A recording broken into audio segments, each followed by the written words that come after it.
জনাইছো এই মুহূৰ্তত এটা ব্ৰেকিং নিউজ। আজি আগমনীৰ খুনাখুলিত ভয়ংকৰ পথ দুৰ্ঘটনা।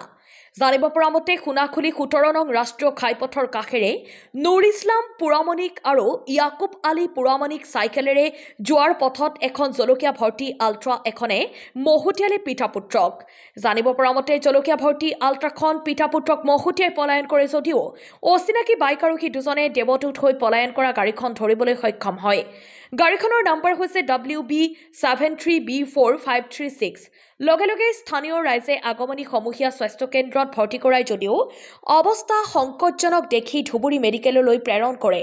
দুৰ্ঘটনা হোৱা পিতা পুত্ৰৰ ঘৰ হৈছে কালদুৱা পাঠ 3 জানিব পৰা গৈছে।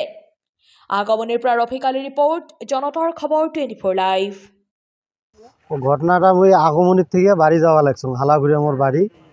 এই তাতে একটা বাচ্চা আর একটা মানে এই বয়স্ক লোক মানে সাইকেল দিয়ে যাওয়া লাগছে। ওইটা আমরা হালাগুড়ে ভুলে যাওয়া লাগছে, গাড়িটাও হালাগুড়ে মুখে যাওয়া লাগছে। গেতে ওমাক মানে মারি দিয়ে থুয়ে গাড়িটা চলে গেছে। পরে আমরা পাশে পাশে গেছি, যে গাড়িটা দাঁড় করছি, দাঁড় করে গাড়িটা ধরছি। ওইটা গাড়িটা হালাগুড়ে ধরা পড়ছে। ওটা মরুচ লোড আছিল, কাঁচা মাল লোড আছিল, মানে বুলোরও তো না, যে বুলোর থেকে অল্প যে বড় গাড়িটা আলট্রা গুলো কয়, ছোট আলট্রা গুলো। হ্যাঁ হ্যাঁ, মানুষ এটা সিরিয়াস দুটায় দেখলো। হ্যাঁ, আগমনী নিয়ে এসে ধুবড়ি ট্রান্সফার করবে, রেফার করবে। হ্যাঁ।